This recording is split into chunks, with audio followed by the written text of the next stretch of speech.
Nos sentimos muy contentos el día de hoy por el inicio de este magno evento. Damos inicio al último día del primer Congreso Internacional Electric Power Week Capacitor 2021, el cual nos reúne un gran equipo de profesionales especializados en temas de gran impacto mundial relacionados a la energía eléctrica y sus ramas afines. Tenemos la certeza que las ponencias preparadas para ustedes serán de mucho provecho, las cuales contribuirán con su desarrollo profesional y académico, con información actualizada y puntual. A continuación, les doy pase a mi compañera Antonella para que le brinde unas indicaciones. Gracias, Soraya. Para iniciar la siguiente ponencia, informar a nuestros participantes que se encuentran presentes en la plataforma Zoom que para tener una ponencia sin interferencias deberán tener sus micrófonos silenciados y sus cámaras apagadas para evitar problemas de latencia u otro tipo de inconvenientes, debido a que el evento será grabado y compartido en todas nuestras redes sociales. Los participantes podrán hacer sus consultas usando el chat durante la presentación, las cuales nosotros estaremos haciendo llegar al expositor y se responderán 15 minutos antes de finalizar su exposición. Continúa, compañera Soraya. Bien, a continuación damos la bienvenida al ingeniero Carlos Gordillo Andia, ingeniero mecánico egresado de la Universidad Nacional de Ingeniería con maestrías en Ingeniería Mecánica, Convención en Turbomáquinas y doctor en Ingeniería Energética profesional con más de 10 años de experiencia. Ingeniero proyectista, supervisor y consultor en proyectos de área térmica. Actualmente labora como gerente de ingeniería de Improter y director de los programas de Ingeniería Mecánica, Mecánica Eléctrica y Mecatrónica, el cual nos honrará con su magnífica ponencia titulada Análisis de los parámetros del ciclo combinado gas-vapor aplicando software ES. Buenas tardes, ingeniero Carlos. ¿Cómo se encuentra? Muy bien, buenas tardes. Mucho gusto. Bueno, gracias por la presentación. Solo que la experiencia no es de 10 años, sino de más de 37 años. Gracias por bajarme un poco la edad, Antonella. Muchas gracias por la invitación, los señores de Capacitor, y de la rama IEEE PES, ¿no? Actualmente, como he indicado, pues soy director de 3 programas en la Universidad Católica de Santa María y también soy docente principal en la Universidad San Agustín.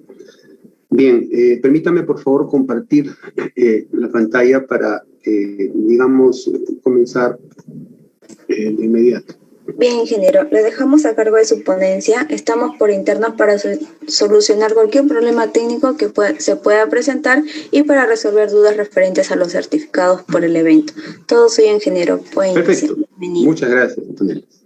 Muy bien, reiteradas tardes entonces, y nuevamente el agradecimiento a este primer Congreso Internacional de Electric Power Week, organizado por Capacitor 2021. La ponencia que les voy a presentar corresponde al análisis termodinámico de una central termoeléctrica de ciclo combinado, gas-vapor, aplicando para ello el programa Engine Equation Solver, que es un programa muy utilizado en el ámbito de la energía, ¿no? Bien, el objetivo básicamente de esta ponencia es que se busque una alternativa en la optimización de las variables que intervienen en este ciclo combinado, que es el que en estos momentos más se utiliza en el mundo y también el que se utiliza más en nuestro país, ¿no? Para poder analizar las múltiples variables que se manejan en este programa, es imposible tratar de hacer este análisis para llegar a conclusiones a mano, ¿no? Tenemos que aplicar el software correspondiente y en este caso, pues, hemos escogido el Equation Engineering Solver, ¿no? Que es un programa bastante amigable, bastante asequible y tiene la gran ventaja de tener una base de datos ya preparada con las propiedades para poder insertarlas en cualquier tipo de cálculo, ¿no? Muy bien. Es de relativa importancia en estos tiempos optimizar el funcionamiento de este tipo de centrales en vista de que estamos entrando en una era de agotamiento pleno de los recursos fósiles y también de que estos en su utilización tienen mucha emanación de elementos contaminantes y que contribuyen al efecto invernadero, ¿no? Entonces, lo que se queda por utilizar de estas fuentes de energía, pues definitivamente tienen que ser llevados al máximo de su eficiencia, ¿no? Bien, los recursos fósiles agotables, como bien sabemos, son el carbón, el petróleo y el gas. En esta medida, el petróleo se nos va en unos 40, 45 años. Las reservas de gas todavía están para unos 80 o 100 años y definitivamente el carbón todavía tiene un colchón de más de 180 a 200 años, ¿no? Pero definitivamente la forma como se tiene que utilizar estos recursos tiene que ser óptima, porque de lo contrario, pues estaríamos no colaborando en este terrible efecto invernadero que está provocando, pues, el calentamiento global, ¿no? Bien, como lineamiento general podemos decir que la energía eléctrica, como bien sabemos, es la energía más versátil utilizada por el hombre, ¿no? Como medio portador de energía, ¿no? Y sabemos que tenemos que optimizar estas variables porque, como le he mencionado, contaminan el medio ambiente y generan muchos problemas, ¿no? Las plantas termoeléctricas, en su transformación, utilizan recursos no renovables, como es el caso del gas, el petróleo y el carbón, ¿no? En el mundo, todavía un gran porcentaje de la generación eléctrica todavía depende del carbón, ¿no? Esto tiene que bajar. El petróleo prácticamente ya casi está desapareciendo y la bajada del uso de carbón va a favorecer el uso del gas, ¿no? Bien. Inclusive tenemos que pensar en los costos específicos de generación. Por ejemplo, una central a carbón, inclusive dotadas con la última tecnología, con calderas supercríticas y sistemas de depuración de gases como sistemas FGD o sistemas IGCC, Integrated Gasification Combustion Coal, representan o tienen rendimientos del orden de 45% con costos de inversión de alrededor de 1.000 euros por potencia, por kilowatt instalado, ¿no? Bien, y estas reservas son las que todavía podemos contar por un par de siglos, ¿no? Una central de ciclo combinado con gas natural como fuente primaria de energía requiere una inversión de más o menos unos 750 euros, ¿no? Por kilowatt. Y está alcanzando en estos momentos una eficiencia óptima de 60 a 61 puntos, ¿no? En el mundo, hoy día, ¿no? Bien.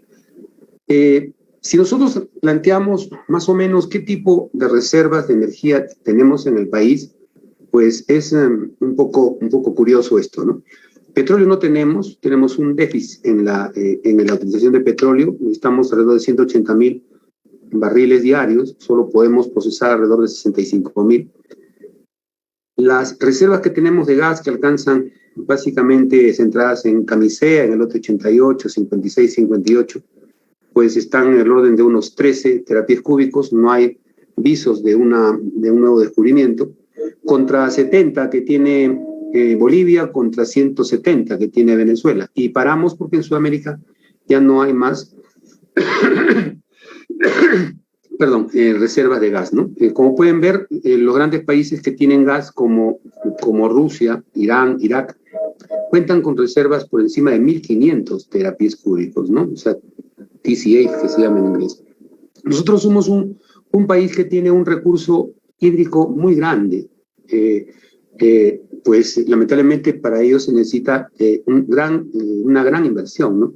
Nosotros tenemos más de 60,000 megawatts posibles de convertirlos de energía hidráulica en energía eléctrica, ¿no? A través de centrales eléctricas. Pero pues demanda mucha mucha Nosotros solamente ocupamos alrededor de 5% de nuestra potencia, 5 a 6% de ese valor, ¿no? Vale decir, entre 3.500 a 3.800 megawatts de la potencia instalada con la cual cuenta el país, que en estos momentos frisa a los 8.000 megawatts, ¿no? Bien, con respecto al gas, pues sabemos los descubrimientos que tenemos de gas, ¿no? En la zona al noroeste del Cusco, y pues y sabemos que tenemos un gasoducto que lleva el gas a la costa, ¿no? Y eso ha permitido de que la generación eléctrica se dé pues en plantas de ciclo combinado como ETB, Sachilca, Fénix, ¿no? Que básicamente están centradas en el centro, ¿no? En la capital. Y bueno, lo del nodo energético también es muy importante, que espera pues de potencia. Si nosotros analizamos todo el ciclo en su conjunto, podemos ver que estamos sacando mayor provecho a la utilización de este combustible que se quema, que es valioso, que tenemos que optimizarlo, ¿no? Y que si nosotros tenemos este ciclo simple, tendríamos eficiencias entre 42 a 45% en el mejor de los casos. Pero cuando nosotros combinamos estos dos ciclos, esa eficiencia en condiciones óptimas alcanza, pues, o está frisando los 60 puntos, ¿no? El tema de esta exposición y el trabajo que meritó, pues, tener el grado de doctor en ingeniería energética, básicamente está en cómo analizamos las diferentes variables que afectan la eficiencia de este ciclo. Son muchas variables que intervienen para que la resultante de la eficiencia pues alcance sus puntos óptimos, ¿no? Aquí vemos a grosso modo una operación, ¿no? Digamos desdoblada de una central de ciclo combinado gas-vapor. Cuando decimos una central de ciclo combinado gas-vapor, el gas corresponde al ciclo primario, ¿no? Lo que se llama el topping cycle, y el vapor corresponde al ciclo secundario, ¿no? O le llaman el bottoming cycle, ¿no? O si quieren, el ciclo a vapor va a trabajar con el desecho energético que le deja el ciclo a gas, ¿no? El waste energy, que le llaman, ¿no? Hay mucha literatura americana, ¿no? Entonces ustedes ven acá la parte correspondiente al ciclo a gas, que como puede verse, ¿no? A grosso modo, ¿no? Después vamos a ver en detalle, los gases se arrojan a temperaturas muy altas, ¿no? O sea, por encima de 600 grados, ¿no? Por encima de 600 grados. Entonces, en un ciclo simple, estos gases se arrojan a la atmósfera, ¿no? Pero en un ciclo combinado entra a un recuperador de calor. Este es un gran intercambiador de calor. En el físico, ustedes lo pueden ver en el lado izquierdo, lo que le digo es el Heat Recovery Steam Generator, ¿no? Que es, digamos, físicamente ocupa un gran espacio en la planta, ¿no? y se encarga de producir vapor sobrecalentado, que entra a expandirse en una turbina a vapor, generando más energía, ¿no?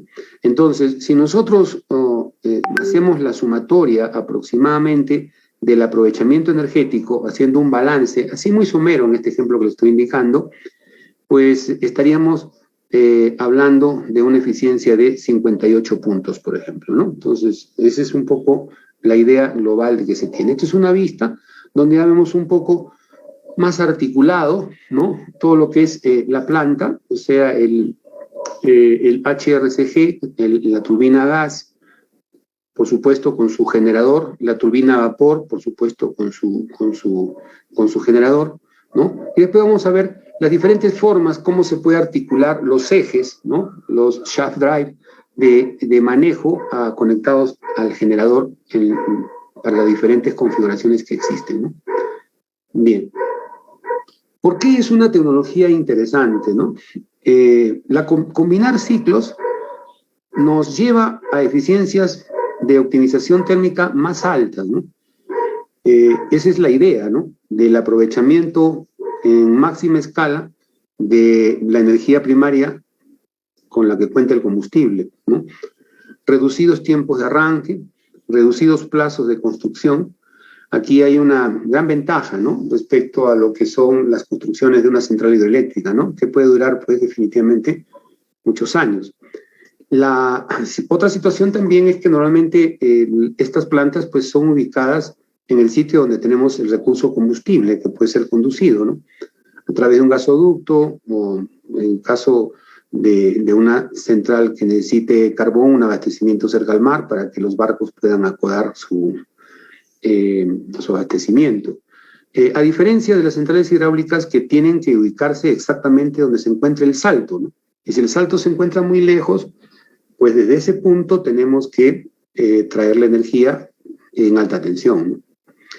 Bien, una menor superficie ocupada en impacto también, por lo tanto, de impacto visual.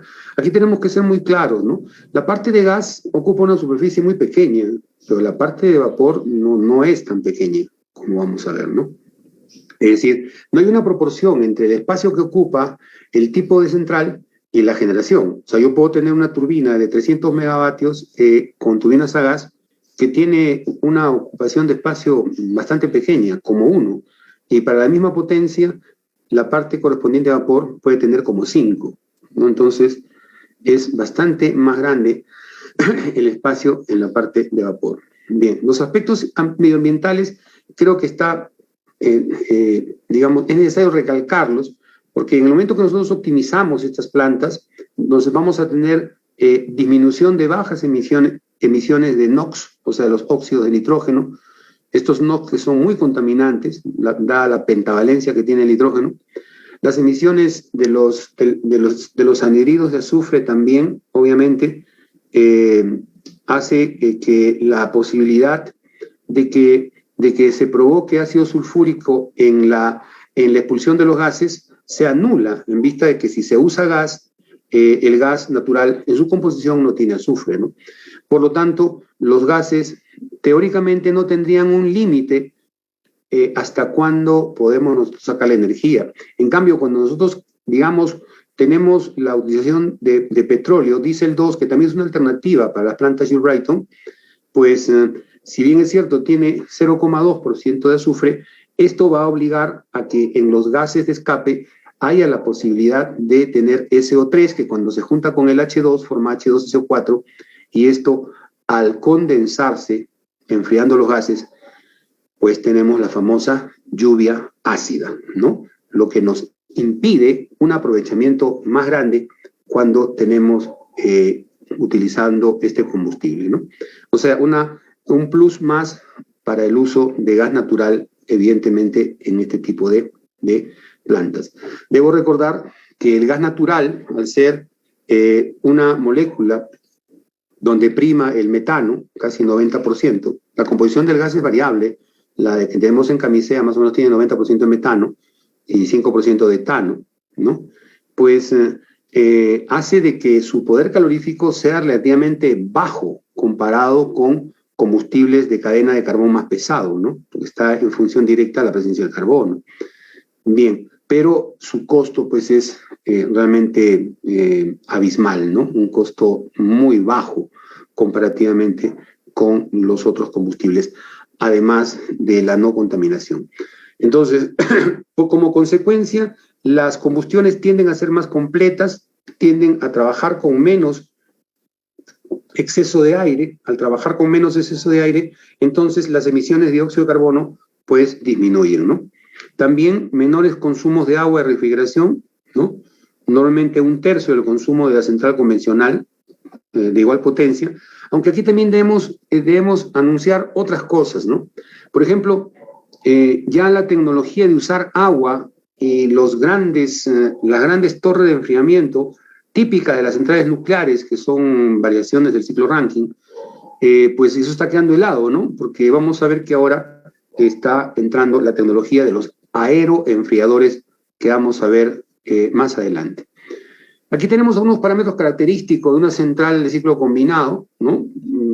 Por ejemplo, algunas características físicas técnicas, ¿no?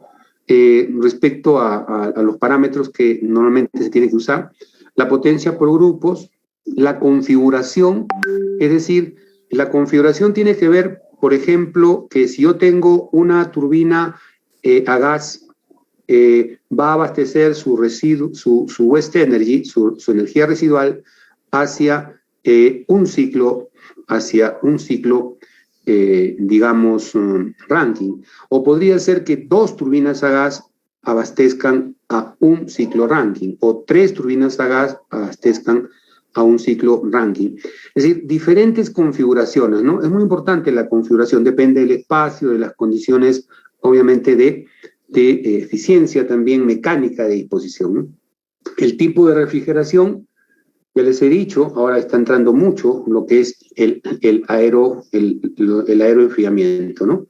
Muy bien, el porcentaje de calor en kilojoule por kilowatt hora, o sea, cuánto de calor necesito para producir 1 kilowatt hora, son indicadores energéticos, ¿no? El rendimiento, la disponibilidad, el tipo de parque, ¿no? Puede ser un parque clásico con patio de llaves abierto, o puede ser un patio también cerrado con nueva tecnología de enfriamiento con gas, ¿no? El sistema GIS, ¿no?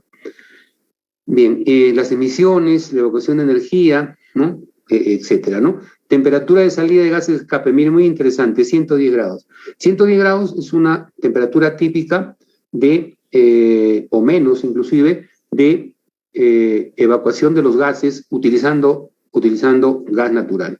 Si la planta utilizara diésel 2, que es a lo más bajo que podría usar esta planta, las plantas con Joule-Brayton no trabajan con full oil, no trabajan con petróleos pesados, no podría ser esta temperatura, ¿no? Tendría que ser por lo menos unos 180 grados, ¿no?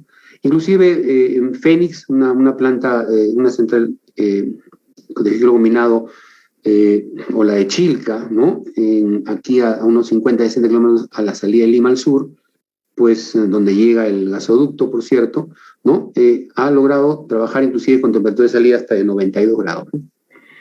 Muy bien, termodinámicamente creo que podemos indicar que esto obedece a la disposición de un ciclo Joule-Brayton abierto.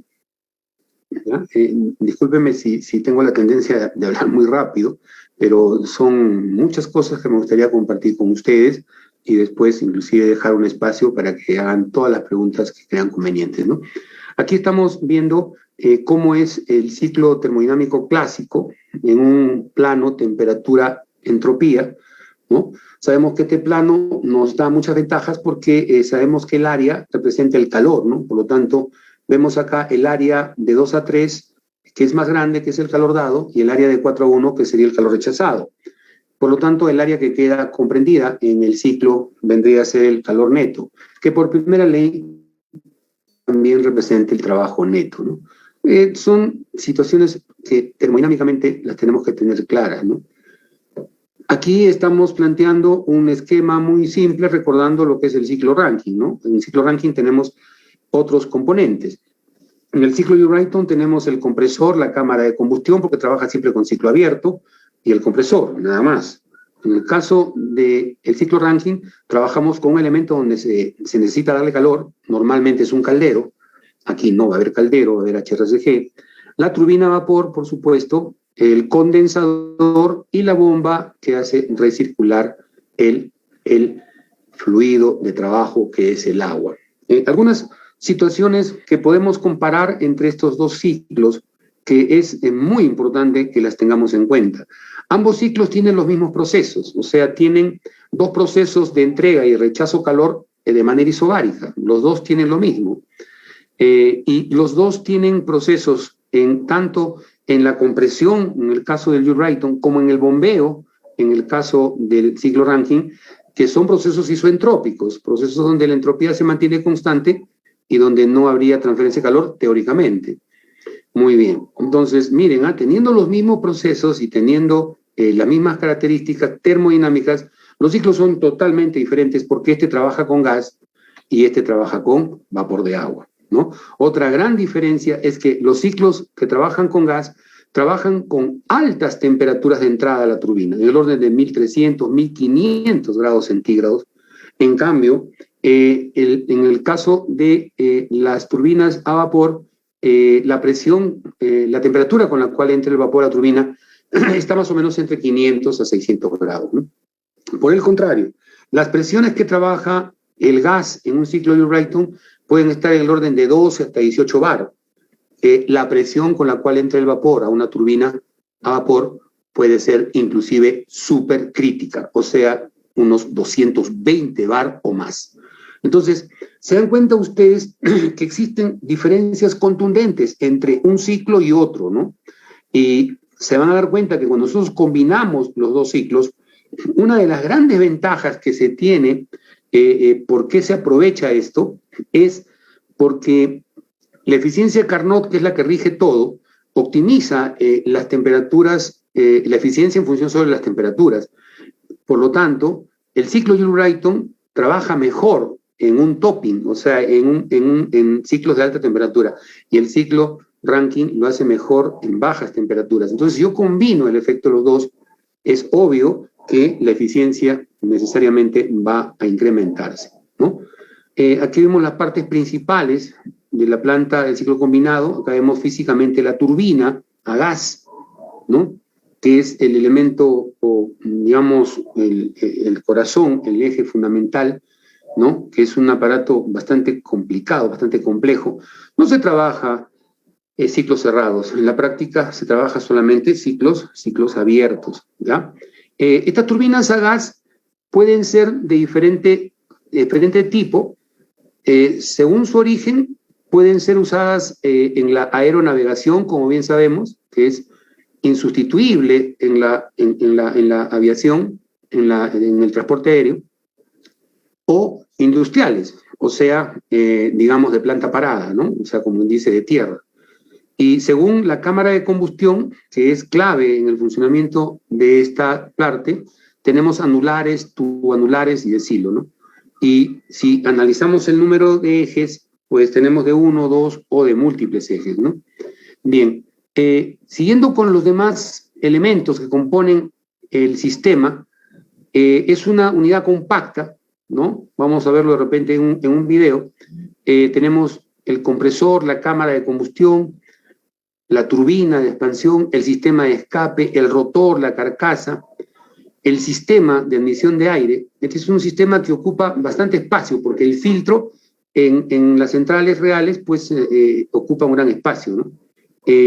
Las posiciones donde se apoyan los ejes, cojinetes, sistemas viradores, todos los sistemas de control, los sistemas de refrigeración, sistemas de lubricación, sistemas contra incendios, etcétera, ¿no? Entonces aquí ven ustedes otra vista, ¿no? Diferentes vistas de lo que es, como ustedes pueden ver, un elemento muy compacto, ¿no? Como pueden ver, esta parte que está acá es la captura del aire, ¿no? O sea, el aire se captura por esta parte, ¿no? Y todo esto corresponde a un filtro, ¿no? Básicamente es el filtro. Luego pasa a un compresor. Entonces, en este tipo de turbinas lo que se usa es un compresor tipo axial, ¿ya? Normalmente un compresor tipo axial también podría ser tipo centrífugo, ¿no? Pero normalmente puede ser un compresor axial. A continuación tiene la turbina, la cámara de combustión, ¿no? el compresor, la cámara de combustión y finalmente la turbina, ¿no? Entonces, ese es aquí lo vemos con las partes un poco más específicas, ¿no? El compresor, acá tenemos la entrada de aire, la casa de filtros, entonces pasamos al compresor propiamente, vamos a pasar a la cámara de combustión, a la turbina y obviamente el escape. Esto es en un ciclo simple. Ahora, si nosotros mencionamos los diferentes compuestos colaterales que se tiene, ya vemos varios aspectos, ¿no? Por ejemplo, el sistema de cojinetes, ¿no? Es muy importante la disposición del cojinete de apoyo, del cojinete de empuje, el virador, que es el que va a alinear, ¿no? Obviamente el filtro, ¿no? Vemos también que hay una derivación de una parte del aire, ¿no? Que puede ser recirculado. Acá tengo otro sangrado de aire que se usa básicamente para la refrigeración y el sellado de las primeras partes de la turbina, ya que en las primeras partes de la turbina la temperatura es muy elevada, ¿no? Casi es fuego vivo, 1500, 1600 grados, ¿no? Bien, es decir, tenemos luego el sistema de abastecimiento de combustible, ¿no? Que va a pasar pues por todo un sistema de adecuación de la presión hacia la cámara de combustible, ¿no? Las reservas, etcétera, ¿no? Aquí podemos ver, por ejemplo, no sé si se nota el video. With the MGT series, MAN Diesel and Turbo has created a family of gas turbines that it has developed at its Oberhausen site. The highly efficient MGT 6100 and MGT 6200 turbines set a milestone in the 6 megawatt output class. Es compacto, Let us ¿no? look at the MGT 6200 first. It is a twin shaft model used as a mechanical drive for compressors, for example. The compact core engine delivers a maximum output of 6.9 megawatts. This is equivalent to 9,522 horsepower, thus as much as 95 automobile engines of 100 horsepower each produced together. The MGT 6200 basically comprises two sections, the gas generator with high-pressure turbine on the left and the power or low-pressure turbine on the right, which runs independently of the gas generator. Para la combinación del gas, del combustible con el gas en condiciones apropiadas y eso produce una combustión que es lo que se inyecta a la turbina. Y previamente el aire se ha comprimido en el compresor, que es lo que está en la antesala de la cámara. At a variable speed thanks to a second shaft.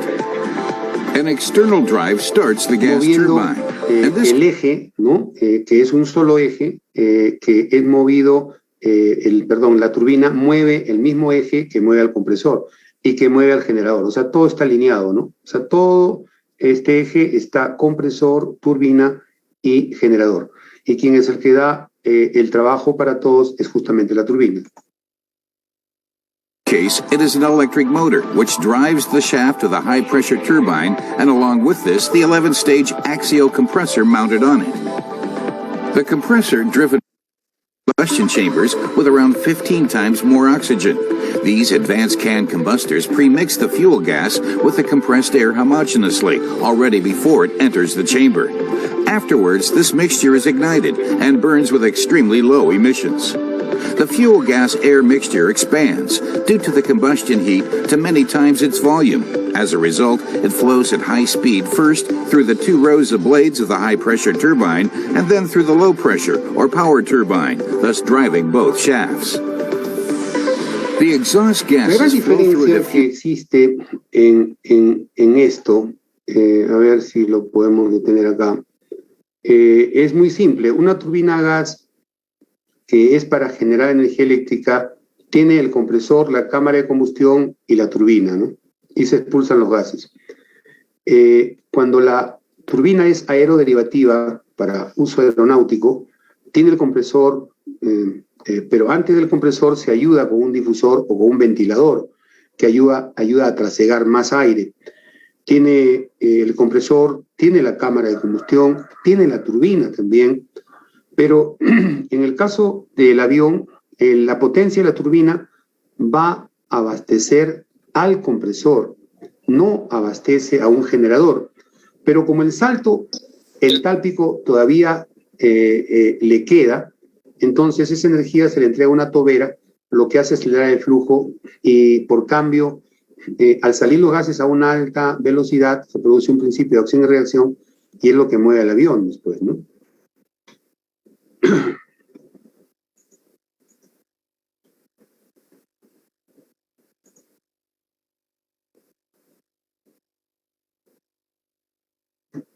A ver.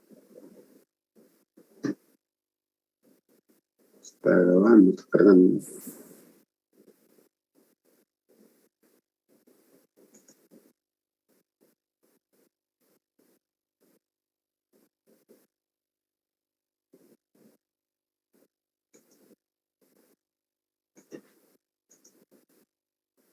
Bueno, se ha colgado acá está.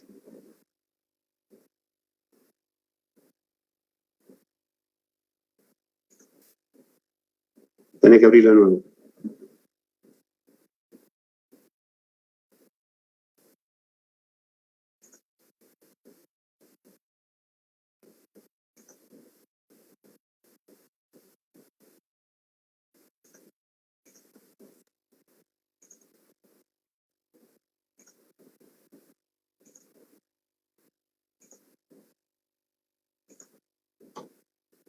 Se ve de nuevo, ¿no?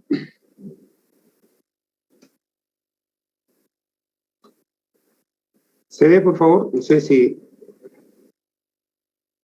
¿Se ve? Comprendido, por favor. ¿Se ve? Sí, ingeniero. Ok. Sí, ingeniero. Ya, entonces, ya sabemos un poco cómo es la configuración de esto, ¿verdad? O sea, la turbina a gas, cómo está acoplado y cuál es el funcionamiento respectivo. Aquí tenemos más vistas, ¿no? De lo que ya hemos analizado, ¿no? El aire entra, el compresor, la cámara de combustión, la turbina y obviamente el escape, ¿no? Todos los sistemas de generación en una central, como bien sabemos, se manejan monitoreados en un sistema SCADA de una cabina de control, ¿no? Todos.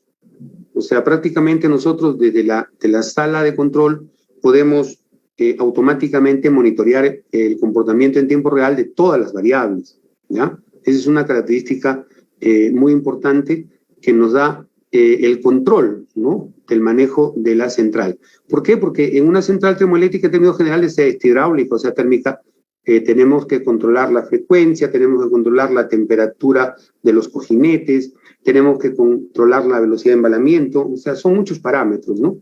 Muy bien. Aquí tenemos también el sistema de comportamiento en la parte del vapor, ¿no? O sea, igual tenemos diferentes comportamientos también, como el apoyo de los cojinetes, la válvula de regulación del vapor vivo, ¿no? Los sistemas de lubricación para las bancadas, el venteo de los cojinetes, las válvulas rompedoras de vacío, ¿no? Este es el otro elemento que es clave en el desarrollo del ciclo combinado, ¿no? Es el intercambiador de calor que aprovecha la energía de los gases para dársela al agua, ¿no? Entonces, este intercambiador es clave y acá hay muchas variables. Por ejemplo, se puede hablar de HRSG de 1, 2 y 3 niveles de intercambio de calor. Vamos a presentarlos de qué se trata, ¿ya? Lo cierto es que el agua ingresa a este dispositivo su enfriada y en este dispositivo tiene que alcanzar su punto de vaporización, tiene que vaporizarse y encima tiene que recalentarse, ¿no? Y eso lo hace... Doctor Carlos, perdón, estamos viendo la pantalla de tu computador. Yes. Ya, entonces tenemos que compartirlo, ¿verdad? Sí, porque está compartida, vemos toda tu pantalla, pero no estamos viendo lo que nos estás comentando. Ya, entonces hacemos entonces lo siguiente, ¿qué? ¿Dónde vamos? Tiene que ingresar a donde está su diapositiva.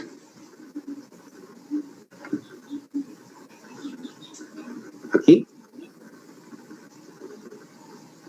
Deja de compartir a ver un ratito y vuelvo a compartir. Salimos.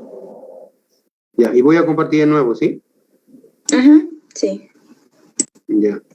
Ahora ¿Se está compartiendo? ¿O todavía? Sí, ahora sí. ¿Ahora Sí, sí? Carlos, ahora ya se ve. Ya, Estamos ahora en la primera, estamos viendo en la pantalla 31. completa. Sí, ¿está claro? ¿Ahora sí? Sí, ahora está sí. todo claro. Ya, a ver, continuamos entonces, ¿ya? Ya, yo trabajo en la San Agustín con el MIT y con el TIN en la Católica. Con el Zoom no mucho, ¿ah? Soy muy honesto. Este es el físico de la caldera recuperadora, ¿ya? Este es el físico de la caldera recuperadora. Aquí vemos también una parte un poquito más enlazada. Aquí vemos una planta real con enfriamiento de agua de mar. Por lo general estas plantas siempre se colocan cerca al mar, ¿ya? Por la necesidad de la refrigeración en la parte de vapor. Más vistas, ¿no? Esto está mostrándose acá la parte de la torre de enfriamiento, que es la parte que enfría el agua en la recirculación del vapor, ¿no? Bien. Hay ventajas del enfriamiento con agua, porque el agua pues tiene un poder de retiro de calor 4 veces más que el aire.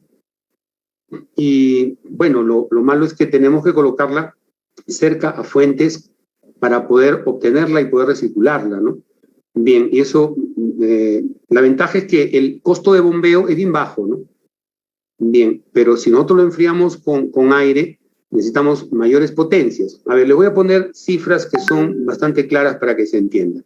En una planta Rankine, aproximadamente el 1% de la potencia total, ¿ya?, se utilizaría para el accionamiento de las bombas de recirculación y todo lo demás. O sea, de 100 megas, solo 1 mega lo uso para este tipo de trabajo.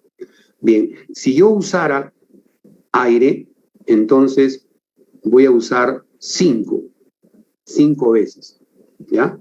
Claro, la ventaja es que si yo uso aire, no necesito tener fuentes de agua cerca, ¿no? La tendencia en la actualidad es ir hacia el enfriamiento con aire, por si acaso le digo, ¿eh? Esa es la tendencia actual, ¿no? Aquí vemos en el lado derecho cómo es una planta, después lo vamos a ver en un video, cómo es la planta de enfriamiento con aire. Estos son los famosos aeroenfriadores. Esto es el HRSG, ¿no? Y esto es la parte de la turbina, ¿no? El HRSG ocupa también un gran espacio, ¿no? Fíjense, esta es una planta, este es justamente es un modelo de una planta que funciona, ¿no? En nuestro país, ¿no? En Chilca.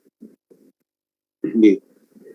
Aquí podemos ver las eficiencias que se pueden alcanzar, ¿no?, con sistema de control de enfriamiento, ¿no?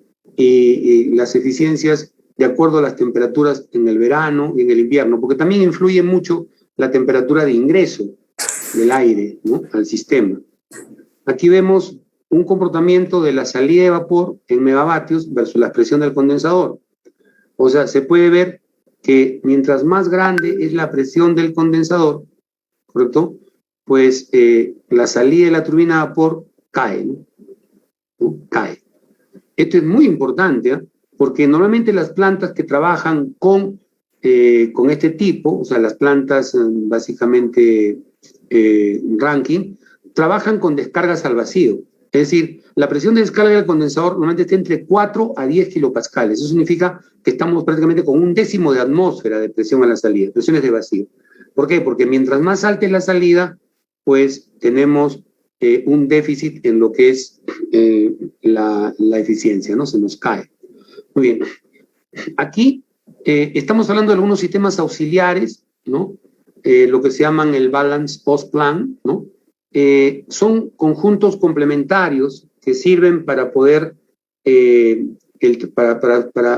tener un control de un mejor comportamiento del sistema, ¿no? Estamos hablando del sistema de refrigeración, de la estación reductora de gas, del sistema de abastecimiento de combustible, del sistema de aire comprimido, el tratamiento de agua. Es evidente que el tratamiento de agua para esta planta tiene que tener ciertas condiciones. No se permite más allá de 5 partes por millón de concentración de carbonato de calcio en el agua que se trabaja en la parte del Rankine. Inclusive ahora ya ni siquiera es 5, ¿no? prácticamente es tolerancia cero, porque al trabajar con membranas osmóticas estaríamos viendo que se puede lograr dureza cero, ¿no? O sea, dureza cero. Bien, igual la parte eléctrica, ¿no? Los sistemas eléctricos de evacuación, ¿no? Es básicamente la parte eléctrica. Estoy presentando en su global toda la planta, ¿no? Esta es una vista, por ejemplo. Rápidamente podemos identificar algunas cosas. Por ejemplo, esta parte que está adelante son las tomas de aire, ¿no? Acá se ve claramente que hay 4 turbinas a gas, ¿no? 4 turbinas a gas. Estas son las tomas de aire, ¿no? Esto es prácticamente la turbina a gas, o sea, muy pequeña, es la parte que está acá, ¿no? Esto es solamente la turbina a gas. Y esto es el HRSG. Este es el HRSG. ¿Ya? Este es el HRSG, ¿no? O sea, para que más o menos ustedes se ubiquen, ¿no? Esta planta de calpa, ojalá que no se nos atore también, porque son muy pesados estos videos.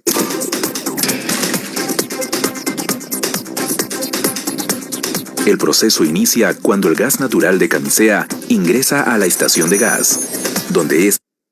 Esta es una descripción muy didáctica para que ustedes se den cuenta de cómo se trabaja esta planta, ¿ya? Es una planta real, entonces es la planta de calpa, es una planta que está operativa en nuestro país, ¿correcto? Es un video colgado en la web con permiso de ellos para poder difundirlo. Entonces, su combustible es el gas. Entonces tiene que tener una zona de recepción del gas. Evidentemente que ese gas viene del gasoducto de Camisea hacia la costa, ¿no? Es filtrado, medido y regulado para luego alimentar a las 3 turbinas. En el proceso del gas siempre va a haber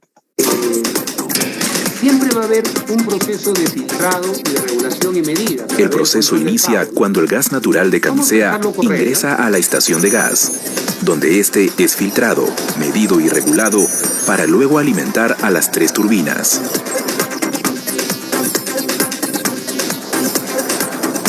Las turbinas combustionan el gas, creando un movimiento giratorio que es trasladado al generador para producir electricidad.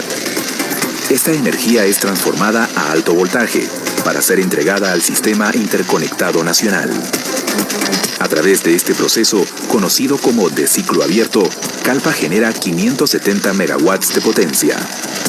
Aunque es tecnología de última generación, un ciclo abierto libera una gran cantidad de calor que no es aprovechado.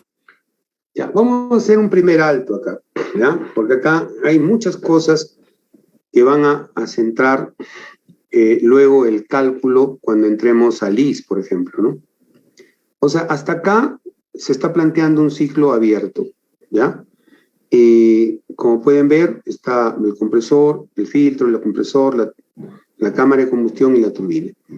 Y como ustedes pueden ver, ahí los gases, ¿no? Que hemos detenido el video, están arrojándose al medio ambiente, ¿no? ¿A qué temperatura? 600, ¿ya? Esa es la temperatura a la cual se arroja en un ciclo abierto. Esa es una temperatura real, ¿ya? Como pueden ver, un gran desperdicio, ¿ya? Y fíjense, básicamente lo que ocupa la turbina a gas. La turbina a gas solamente es esto, nada más.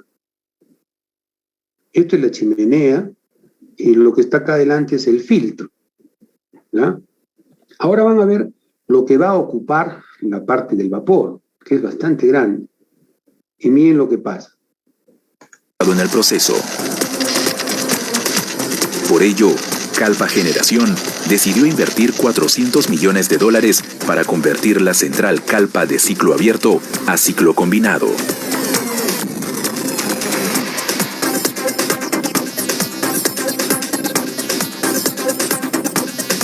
El proceso consiste en aprovechar el calor de escape, haciéndolo pasar a través de una caldera con miles de tuberías llenas de agua. O sea, ya no permitimos que el gas se vaya. El calor del escape evapora el agua dentro de las tuberías, generando vapor a alta presión.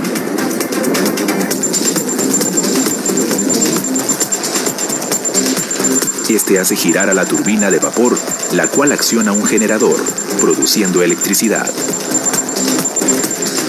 Una vez usado, el vapor es derivado al aerocondensador, un radiador de grandes dimensiones que a través de ventiladores genera un flujo de aire enfriando el vapor y condensándolo para ser recirculado y utilizado nuevamente. Mediante este proceso, el agua circula en un circuito cerrado y el enfriamiento se hace únicamente con aire. Con el ciclo combinado, Calpa ha incrementado su producción en 300 megawatts utilizando únicamente el calor de escape de sus turbinas. Esto significa que genera 51% más de electricidad sin utilizar gas natural adicional. De esta manera, Calpa se convierte en la central eléctrica más grande y eficiente del país. Bien, aquí tenemos que decir varias cosas porque nos va a dar un punto de partida muy interesante a todo lo que quiero seguir exponiéndoles. Bien. Si nosotros no aprovechamos estos gases, entonces se van a botar a una alta temperatura. Bien, si nosotros aprovechamos los gases con este intercambiador de calor, vamos a producir vapor de agua que nos va a generar megavatios adicionales, sin adicionar un solo dólar de combustible. Entonces, creo que eso está claro, ¿verdad?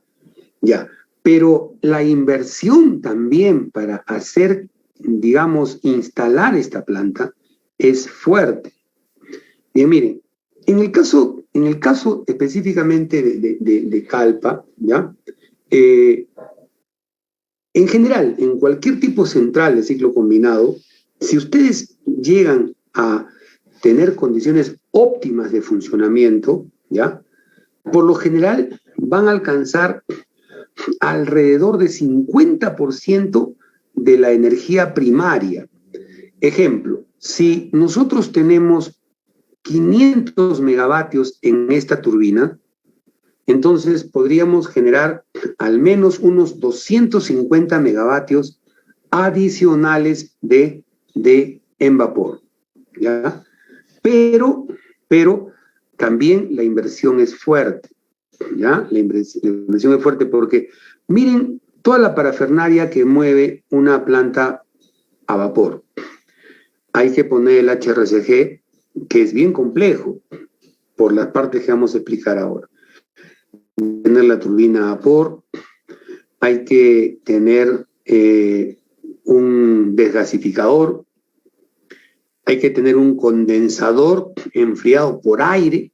Todo esto nos evita la torre de enfriamiento, pero también les he dicho que nos consume más potencia, ¿no? Bien, tengo un generador de vapor, ¿no? En fin, tengo todo un circuito de vapor, ¿ya? Entonces, las proporciones que ustedes están viendo, por ejemplo, Calpa en este caso invirtió $400 millones para poder convertir su planta de ciclo simple en planta de ciclo combinado. Bien, acá, y eso es lo que a veces yo siempre le digo a los alumnos, ¿no? Ellos dicen, yo tengo acá 80 megavatios, entonces en vapor tengo 40. No, no es así. Cuando nosotros alcanzamos ese 50% adicional, alrededor del 50%, es porque trabajamos en condiciones óptimas de funcionamiento.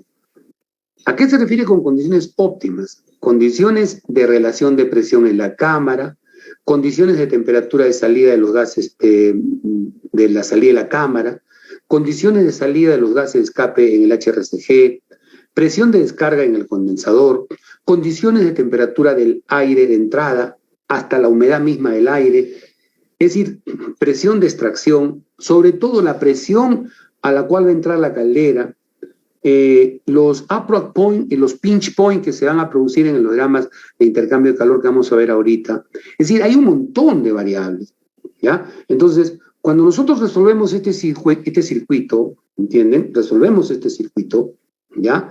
Entonces, nosotros lo resolvemos, si lo hacemos a mano, vamos a resolverlo para un punto, para un estado, ¿no? Lo que normalmente nos toman en los exámenes en la universidad, ¿no? Pero si yo quisiera variar solo, ya no tengo una relación de compresión de 14, tengo ahora de 15. Si yo tengo una relación de 15, ya cambió todo, Entonces pasaría toda una vida haciendo cálculos de esa forma, ¿no? Entonces se tiene que echar mano a programas, ¿ya? Que nos puedan calcular rápidamente todo el sistema y que nos permitan luego plotear el comportamiento de sus variables, es decir, graficar el comportamiento de sus variables, ¿no? Y de esa manera, pues, nosotros podríamos llegar a ver los puntos óptimos. De ahí que viene el tema, ¿no? De lo que estamos hablando acá, ¿no? Es análisis termodinámico de las variables, ¿no? Del comportamiento de las variables en un ciclo combinado gas-vapor, ¿no? Utilizando un determinado programa, ¿no? Que en este caso es el IS. Se puede haber hecho esta modelación también en el MATLAB, por ejemplo, ¿no? Pero el IS es idóneo para hacer estos cálculos térmicos porque, como ustedes bien saben, o si no lo saben, se lo estoy diciendo, el IS posee una base de datos, de propiedades para una gran cantidad de sustancias y nos permite un cálculo prácticamente directo, ¿no? Este es el esquema que nosotros podemos analizar como calores. Acá hay un calor que se entrega a la turbina a gas, hay un trabajo que me entrega la turbina a gas y por lo tanto hay un calor arrojado que antes se botaba. Ahora se le entrega a la caldera recuperadora de calor, ¿no? Y acá me bota un calor porque tiene evidentemente una eficiencia y lo aprovechado de este calor, ¿no? Lo entrega o lo trabaja a una turbina a vapor, el cual me convierte una cantidad de trabajo y finalmente me bota una cantidad de calor, ¿no? Residual del ciclo a baja presión en la turbina de vapor, propiamente en el condensador. Entonces, este es el tándem que se produce, ¿no es cierto? O sea, un calor en la turbina a gas, una entrega de trabajo, un rechazo de calor, la combinación de calores en el caldero recuperador, ¿no? Y el aprovechamiento de trabajo, ¿no? Bien, acá le voy a presentar lo que es la eficiencia, ¿ya? Podría pensarse que la eficiencia es la sumatoria de estas potencias entre el calor que se suministra. En una primera instancia podemos plantearlo así, pero como nosotros tenemos esta estación intermedia, se hace una deducción de estas eficiencias, miren, y llegamos a la conclusión que la eficiencia del ciclo combinado es igual a la eficiencia de la turbina a gas más la eficiencia de la turbina a vapor multiplicado por la eficiencia del intercambiador de calor, que es el HRSG, por 1 menos la eficiencia de la turbina a gas. Existe mucha controversia en el planteamiento de esta eficiencia de este ciclo combinado, ¿no?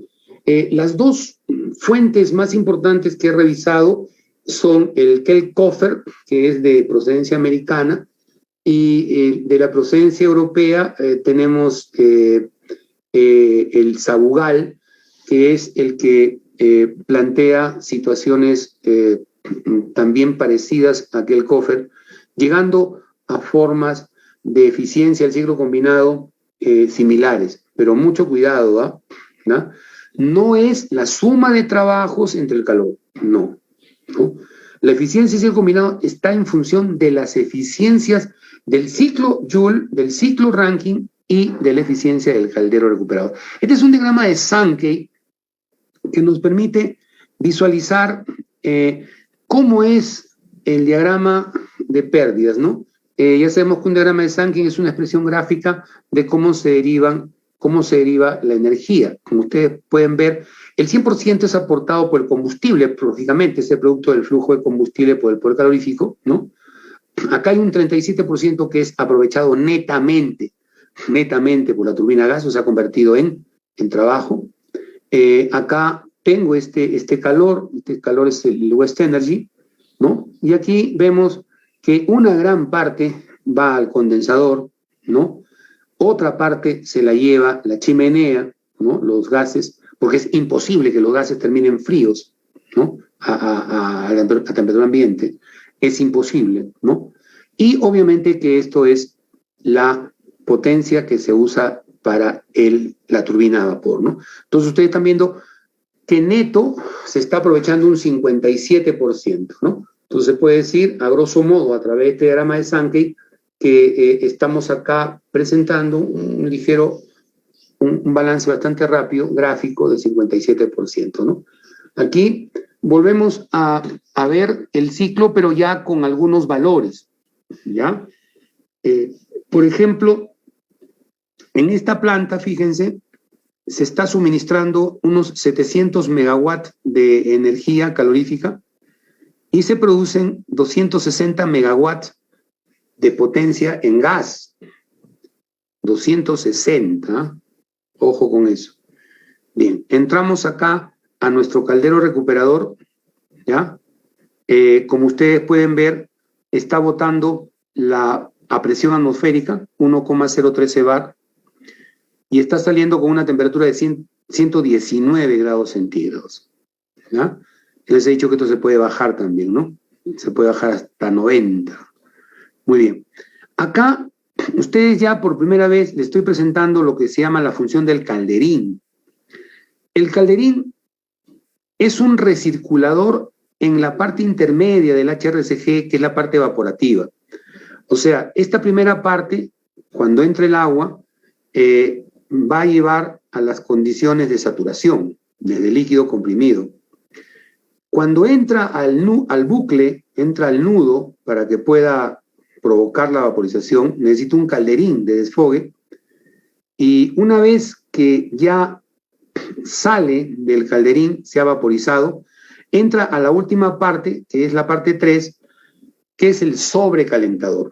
De tal manera de que cuando nosotros entramos en la turbina a vapor, tenemos una temperatura de 565 grados centígrados y una presión de 100 bares, ¿ya? Con un flujo de 108 kilogramos por segundo. Son datos de un cálculo, ¿no? Para que veamos nosotros cómo se trabaja. Bueno, acá pueden ver ustedes que se puede puentear la turbina con una válvula de regulación. Acá tenemos el condensador, que aquí lo hemos representado muy chiquito, pero en la práctica ocupa un gran volumen. Acá tenemos una bomba que nos lleva a un desgasificador, ¿ya? Esto es un desgasificador que es lo que en termodinámica estudiábamos como las mejoras del ciclo regenerativo.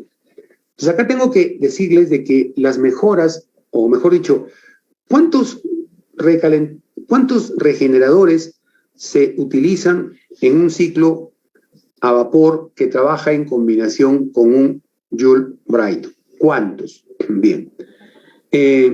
Cuando trabajamos una planta nuclear, una planta solo Rankine, ¿no? Sabíamos que llegamos a tener hasta inclusive 13 calentadores. Y siempre decíamos que por lo menos uno tiene que ser abierto, que funcionaba como desgasificador. Y los otros 12 podrían ser cerrados. Entonces la pregunta viene acá, ¿no? Bueno, ¿y cuántos calentadores se van a usar en plantas Rankine que trabajan en combinación con el gas? Esta planta también se conoce como ciclo stack, ¿no? La General Electric le llama stack, Steam Turbine and Gas, ¿no? Y lo diferencia del stick es Steam Turbine Injet Gas, que es del ciclo Chen. Entonces, señores, solo uno. En la optimización de este ciclo, ¿no? El poner 2, 3 regeneradores, en lugar de que nosotros aumentemos la eficiencia del ciclo combinado, la vamos a disminuir. Entonces, solo se usa uno, ¿ya? Y ese único calentador tiene que ser abierto, y ese único calentador, ¿no? Tiene que funcionar como desgasificador. ¿Qué cosa es un desgasificador o desaireador? Es el dispositivo donde se le quite el aire que se pueda acumular en el sistema de vapor, ¿ya? Entra nuevamente al sistema HRSG y, por supuesto, hace un ciclo cerrado. Ahora, existe una recomendación práctica de los operadores de estas plantas, que es un dato de diseño clave, ¿ah? Clave, ¿ya? Muy importante, ¿ya? Si ustedes notan, ¿ya? Si ustedes notan, acá yo tengo una temperatura de gases de escape, ¿ya? O sea, acá hay una temperatura de gases de escape. Y acá hay una temperatura de salida del vapor del HRSG rumbo a la caldera. La diferencia entre estas dos temperaturas, por cuestiones de diseño óptimo, más o menos es 25 grados, alrededor de 25 grados menos que esta temperatura, ¿ya? Siempre tiene que haber una diferencia, porque tiene que haber un gradiente para que se produzca pues el intercambio de calor, ¿verdad? Entonces, ese es un dato que se recomienda, que lo toma aquel Coffer, que lo toma Sabugal, etcétera, ¿no? Muy bien. ¿Y qué potencia me está dando esta turbina a vapor? 144. ¿Cuánto en la mitad de 260? 130. ¿Cuánto está dando este? 144. Está dando un poco más que la mitad, ¿correcto? Eso significa que estas condiciones, ¿no?, se han calculado para condiciones óptimas de funcionamiento seguramente, ¿no? ¿Ya? Ahora, para todo hay recomendaciones, ¿no?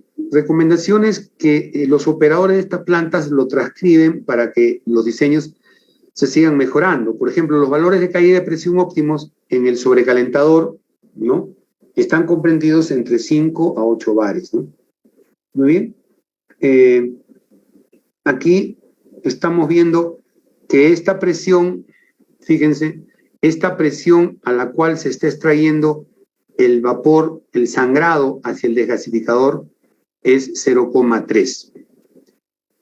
También se puede ver que, si quieren 30 kilopascales, se está apreciando que la descarga de esta turbina está a 4 kilopascales. O sea, que esto es una descarga al vacío, ¿ah? ¿Ya? Esto es una descarga al vacío. Entonces, la bomba, ¿no?, tiene que elevar la presión, ¿no?, justamente hasta la presión más alta. Porque ya cuando nosotros entramos, tiene que elevarla hasta la presión intermedia, vale decir, hasta la presión que está el desgasificador. Y esta bomba, esta sí se traga todo el bombeo, ¿no? Porque tiene que elevarla desde 0,2, lo tiene que elevar pues hasta 100, ¿no? Porque ya todo este sistema aproximadamente, ¿no?, trabaja a presión constante, aproximadamente, ¿no? Ustedes están viendo que tienen 106, pero ¿por qué le dije 100? Porque la caída aquí en estos tubos en el sobrecalentador más o menos de 5 a 6 grados, indiqué acá, ¿no? Perdón, 5 a 6 a 8 bar. Entonces acá llega a 100, ¿no? Acá llega a 100, ¿no? Muy bien. Estas son todas las variables del ciclo que tenemos que tomar en cuenta para que cuando se combine o cuando se trabaje el programa se tenga que tener en cuenta. Condiciones del aire de entrada. ¿A qué condiciones del aire entra? Claro que unas condiciones son mucho más predominantes que otras, eso está claro, ¿no? Condiciones del aire que entra, presión, temperatura, inclusive hasta humedad relativa, ¿ya? Luego, relación de presiones en el compresor. Este es un dato clave, es lo que llamamos el pi de diseño, ¿ya? O sea, ¿qué relación hay de presión entre la entrada del compresor y la presión a la cual tiene que trabajar la cámara? Temperatura máxima de soporte en el ciclo, esa es la temperatura que va a salir los gases de la cámara. Esto va a depender mucho de las condiciones de los materiales de los cuales estamos trabajando en el ciclo Bright. La relación aire-combustible va a depender también del tipo de combustible que nosotros vayamos a trabajar. Pero esa relación aire-combustible siempre es alta, por encima de 30, 41. O sea, la cámara de combustión trabaja con 40 partes de aire contra una parte de combustible en promedio. Puede llegar a trabajar hasta 65, 70. Tipo de combustible, claro. No es lo mismo trabajar con diésel 2 que con gas, ¿no? No hay mucha variedad para trabajar en esta cámara en el ciclo Joule-Brayton, ¿eh? Ustedes acá no pueden trabajar con carbón, no pueden trabajar con petróleo residual, no. Se tiene que trabajar con gas, que es lo ideal, o con diésel 2, que es caro, ¿eh? Solo para centrales de emergencia o centrales de auxilio, ¿no? Que se llaman, ¿no? Muy bien. Bien, o lo que se da también lo que se denomina en su país como reserva fría. Luego tenemos la temperatura de salida de los gases de escape del caldero. Ya le dije, ¿no? Podemos bajar desde 90 hasta 110, 115. Si trabajamos con gas y trabajamos con diésel, ahí sí no. Ahí tenemos que trabajar entre 160 y 180. ¿Quién me da esas temperaturas? ¿Quién me da? El 160 180 me la va a dar la temperatura de rocío, dependiendo de la concentración de azufre que tenga el combustible utilizado. Eso es, no hay vuelta que dar. Vemos nosotros qué porcentaje de azufre tiene el combustible, ¿no? Vamos a una tabla, vemos su punto de rocío en combinación con el agua. Y, señores, me bota 140, 135 grados. Entonces, nunca voy a poder botar los gases de combustión a esa temperatura. Tiene que ser una temperatura mayor, por lo menos 10, 15 grados más, ¿no? Pues eso se bota a 160, 170, ¿no? Ahora, y si tengo gas, no hay problema porque no tiene azufre. Entonces lo boto a 20 grados. No, pues tendrías que tener un HRSG de capacidad infinita para que puedas lograr ese enfriamiento de los gases, ¿no? En la práctica se logra bajar hasta alrededor de 90, ¿no? De manera económica. Diferencia de temperaturas entre el ciclo de alta a gas y el ciclo baja a vapor. Ya les dije, ¿no? Los 25. Arreglos o configuraciones que se pueden presentar.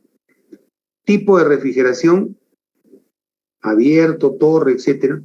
Abierto es cuando trabaja, por ejemplo, bombeo de agua de mar y luego la botas más allá, como se dice, ¿no? Bien. Con torre o lo que está dando ahora aeroenfriadores. Las condiciones del HRSG, trabajando con simple presión o con presiones variables, vamos a ver que se puede trabajar hasta con 3 niveles de presión variable. Trabajo de aprovechamiento energético con postcombustión. Esto es cuando tú ves la posibilidad de que puedas agregar combustible y poder seguir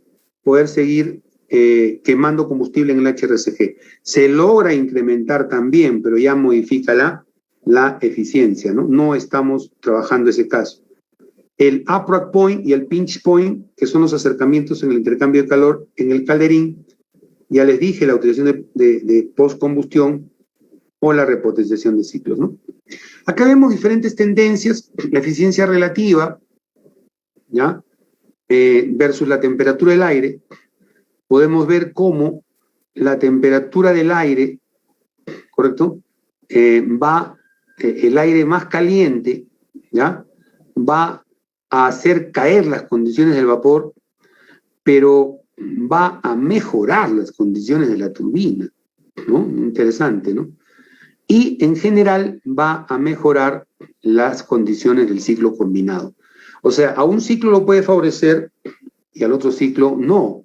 Entonces, estamos viendo la combinación de ambas eficiencias, ¿no? Aquí lo mismo, ¿ya? Esto es presión del condensador constante, aquí igual, pero ahora estamos viendo la potencia. Vamos a ver que la potencia se cae, ¿no? En el ciclo combinado, se cae también solo para la turbina a gas y sí sube un poco para la turbina a vapor, ¿no? Pero lo importante es el ciclo combinado, que es la combinación de ambos. Aquí vemos algo que sí es terrible, ¿ya? Y aquí va una recomendación muy grande. ¿Cómo la potencia disminuye cuando la planta es construida distinto nivel del mar? Estas plantas son aconsejables que se hagan en la costa, ¿ya? Es aconsejable que se hagan en la costa. O sea, esa planta que se pidió hacerla en el Cusco, si no me equivoco, es en Anta, ¿no? más que todo es por una situación estratégica, social, ¿no? Pero técnicamente es reprochable, ¿no? Por más que sea un punto bajo del Cusco, de unos 2.400 grados, como lo que tiene Arequipa, 300, miren, hay una reducción muy fuerte de la potencia de salida. No es recomendable instalar plantas termoeléctricas, ¿no?, en altura, no es recomendable. No es recomendable. De preferencia que todos sean a nivel del mar, ¿ya? Conforme nos vamos elevando, comienza a caer la potencia, ¿no? Fíjense que la humedad relativa también tiene algo de significado, ¿no? O sea, una humedad relativa del aire que nosotros capturamos en el Eurayton, un aire más húmedo, es un aire más cargado, tiene energéticamente, el agua le aporta más energía, pues nos da una potencia y una eficiencia ligeramente mayor. Los porcentajes, pues tampoco no son muy grandes, ¿no? Pero de todas maneras debemos tener en cuenta estas tendencias. Estas son las tendencias teóricas que después se pueden obtener con el programa, ¿no? Entonces, esta es una presión de vapor, ¿ya? Esta es la presión de vapor, esta es una presión muy importante, ¿no? Y acá, contra diferentes aspectos, ¿no? Potencia de la turbina, contenido de humedad y rendimiento del caldero de recuperador de calor. Fíjense. Si la presión de vapor se incrementa, logramos un óptimo aprovechamiento de la potencia en la turbina de vapor. ¿Ya? Tiende a estabilizar un valor de potencia alta. El rendimiento del HRSG se cae. Pero acá hay que tener mucho cuidado porque este valor del contenido de humedad del vapor que entra, del vapor que sale de descarga en la turbina de vapor, sabemos que por problema de cavitación está limitado máximo a un 16%. Cuando el contenido de humedad a la salida de la turbina de vapor, ya para entrar al condensador, es más de 16%, entonces tengo un problema llamado cavitación en la turbina de vapor. Y este problema de cavitación crea un desbalance entre las condiciones del vapor en la entrada, que son condiciones muy livianas, como 1, a condiciones de salida, que son como agua, cuyas condiciones de densidad son como 1000. Entonces va a producir un cabeceo, y esto se llama cavitación. Por eso nunca se permite que esta humedad sea alta. Y hay una tendencia a que esa humedad aumente cuando se trabaja con mayores presiones de vapor. O sea, son muchas variables que se dan cuenta ustedes que tienen que conglomerarse, ¿no? Este es el perfil de transferencia de calor en el HRSG, cuando tengo solo un nivel de presión en bucle en el HRSG. Vemos cómo la temperatura de los gases de escape cede en su calor, claro, cede en su calor, mientras que el agua se calienta, llega a la vaporización y se sobrecalienta. Esto representa un poco el porcentaje de superficie utilizado en este intercambiador de calor, ¿ya? Entonces, acá se presenta el punto de acercamiento entre la temperatura de gases y propiamente el agua, ¿no? Y a eso se llama el pinch point. Y cuando nosotros tenemos el agua, el feed water, que es el agua de alimentación, ¿no? Que entra al economizador, que es la primera parte del HRSG, hasta alcanzar justamente esa diferencia de temperaturas en la vaporización, eso es lo que se llama el upright point, ¿ya? Entonces son dos temperaturas que siempre se van a dar, ¿no? Y que nos las recomiendan también, normalmente entre 5 a 20 grados, ¿correcto? O 5 a 10 grados, según sea la fuente, ¿correcto? Entonces, hay una recomendación para el pinch y hay una recomendación para el upright, ¿correcto? Muy bien, acá vemos en un gráfico TS superpuesto qué es lo que está pasando con el perfil de temperatura de los gases que se enfrían, por cierto, ¿no?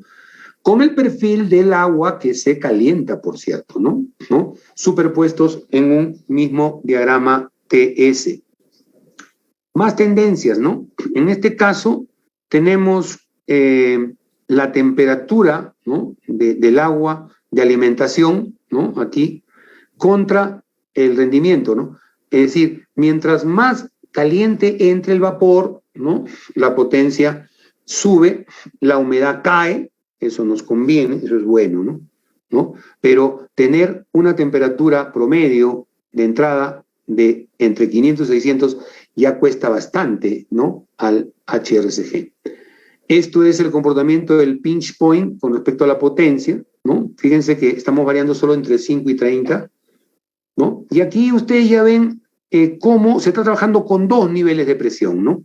Entonces ustedes están viendo acá ya el bucle, cómo este primer bucle en la evaporación tiene dos partes, ¿ya? Ya tiene dos partes escalonadas y, por supuesto, también se puede trabajar hasta con tres. Acá se ve con dos, miren, ¿ya? Acá hay un primer escalonamiento, acá hay un segundo escalonamiento, entonces va a presentarse aquí el APROC y el pinch, acá está el APROC y el pinch también, ¿correcto? Porque ya son dos niveles. Miren, esto es bien simple para que ustedes vayan viéndolo. Si este perfil de temperaturas se pegara completamente a este perfil de enfriamiento de los gases, tendríamos el intercambio de calor perfecto. Pero es evidente que si nosotros hacemos ese acercamiento, tendríamos varios sistemas de múltiples presiones en el calderín. Es decir, tendríamos que plantear, por ejemplo, acá hay tres. Miren, acá ya nos acercamos más al perfil. Pero este HRSG ya cuesta más.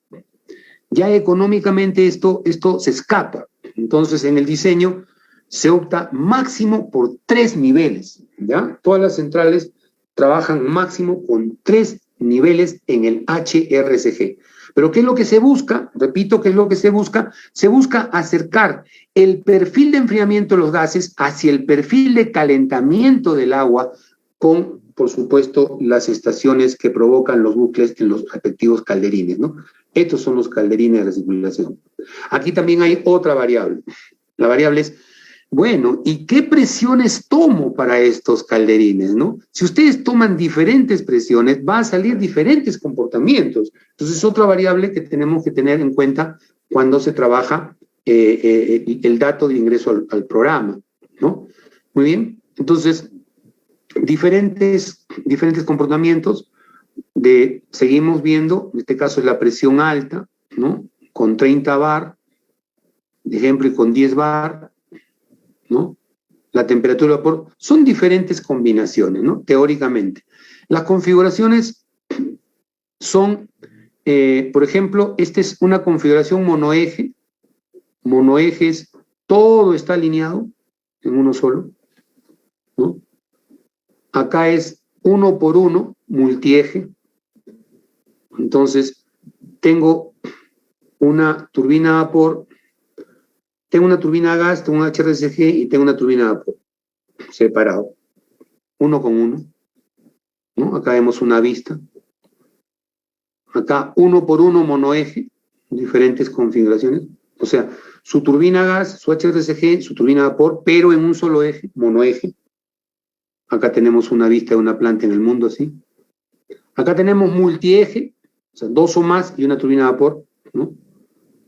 Es clásico esto, ¿eh? 2 turbinas a gas y una turbina a vapor es clásico, ¿no? Muy común es eso, ¿no? Esto es 2 turbinas a gas que abastecen a una turbina de vapor. Eso es clásico, ¿no? No es monoeje, ¿no? Este es muy ventajoso, es esta configuración de 2 por 1, ¿no? De 2 turbinas de gas contra 1 de vapor, que es el modelo más usado y el que se ha tomado para la introducción de datos del programa, ¿no? Esta es la configuración 3 por 1, como la central térmica de Colón en Panamá. Este es 2 por 1, 2 por 1 por un monoeje. O sea, son diferentes combinaciones, como ustedes se pueden dar cuenta, ¿no? Diferentes combinaciones, ¿no? Como la de San Roque de Cádiz, ¿no? 3 por 1 con monoeje, como la de Cartagena de Murcia. 10 por 4 por 1, esto creo que está en Arabia Saudita, si no me equivoco. Sí. Acá tienen múltiples, ¿no? Claro, acá estos amigos Pérez sobra el gas y esas cosas, ¿no? Bien. Algunos fabricantes de turbinas, es una argolla bien cerrada, se paran absorbiendo unos a otros. General Electric, Siemens, Alstom, Mitsubishi. Por ejemplo, en la central de Samay está, si no me equivoco, en Hilo creo que está General Electric, y en Samay está Siemens. O sea, se han repartido para lo del nodo energético en nuestro país. El nodo energético, como ustedes saben, es un proyecto de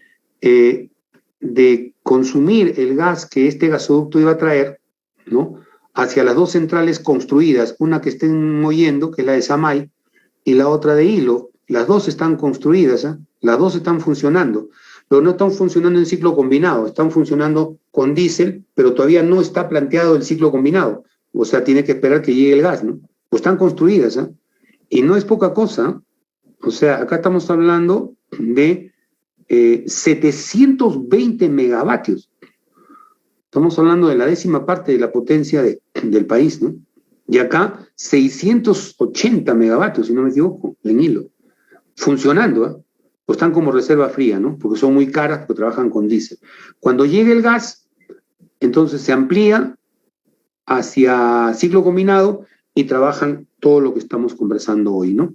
Entonces, eso inicialmente se pensó que eran con 500, pero debido a la oferta de las turbinas comerciales, pues se amplió a 720 megawatts que están trabajando como reserva fría en el puerto de Mollendo, ¿no? Entre Mollendo y Mejía, ¿no? Está ahí, ¿no?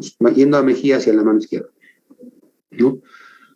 Bueno, este es el proyecto no energético, es muy importante. Creo que eso lo podemos ir avanzando o dejándolo para que ustedes lo puedan ver. Vamos de frente a lo que es el programa, ¿correcto? Muy bien, esta es la planta, una planta que visitamos es justamente la planta de Samay, ¿no? La de Puerto Bravo, en Mollendo, ¿no?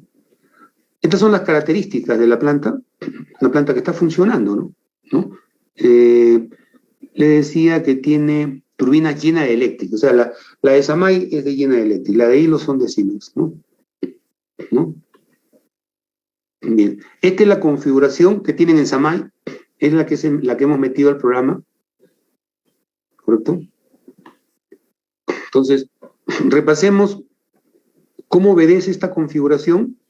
A ver, lo leemos. Acá tenemos nosotros un ciclo Joule-Brighton, ¿sí? Un ciclo Joule-Brighton.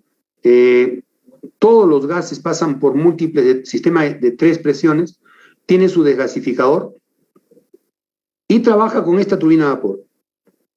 O sea, estas dos turbinas a gas abastecen a esta turbina a vapor. Estas dos turbinas a gas abastecen a esta turbina a vapor. ¿Ya?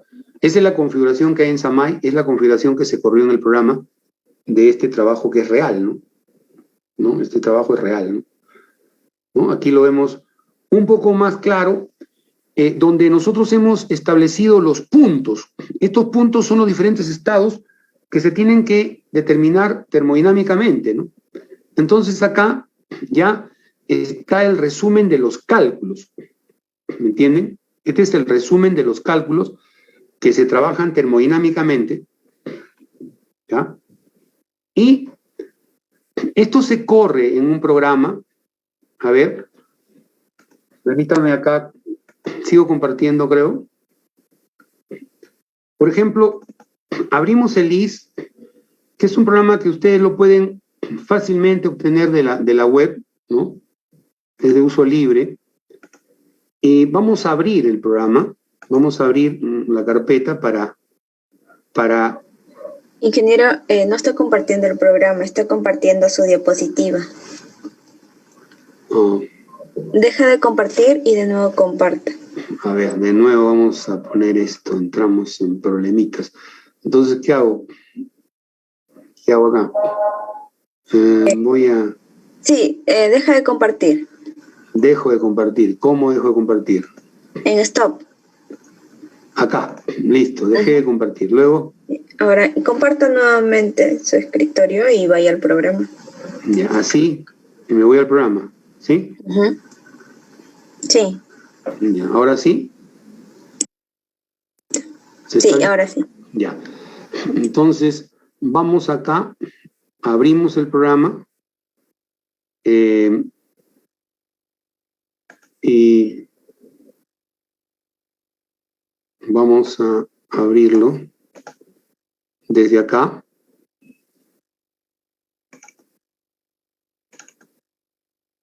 Ya, estoy abriendo el trabajo corrido, ¿ah? ¿Ya? Entonces, ¿se ve?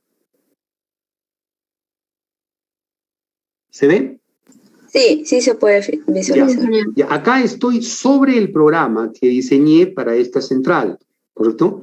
Entonces, en el programa, ustedes tienen que meter, pues, los diferentes datos, ¿ya? En un inicio, todos los datos de temperatura, presión, básicos de entrada. Entonces, el programa les va a dar los cálculos de temperatura en el ciclo Joule-Brayton, los cálculos en la cámara de combustión, los cálculos de la potencia en los ejes, ¿no? O sea, aquí esto estoy alimentando de datos al programa, nada más. Entonces tienen que meter todos estos datos al programa. Ahora, cuando ustedes entran a esto, a ver, ¿cómo borramos esto? Porque necesito esto.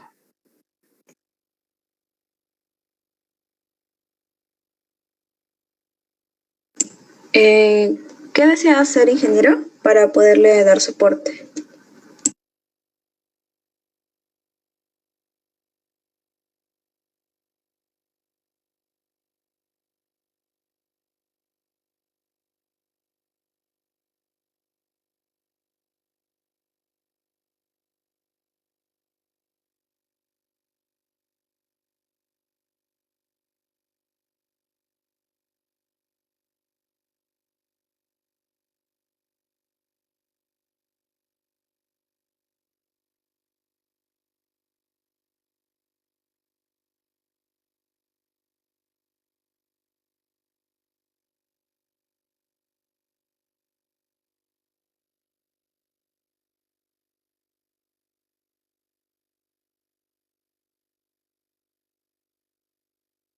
Ingeniero, ya está compartiendo la pantalla, pero no está activado su audio.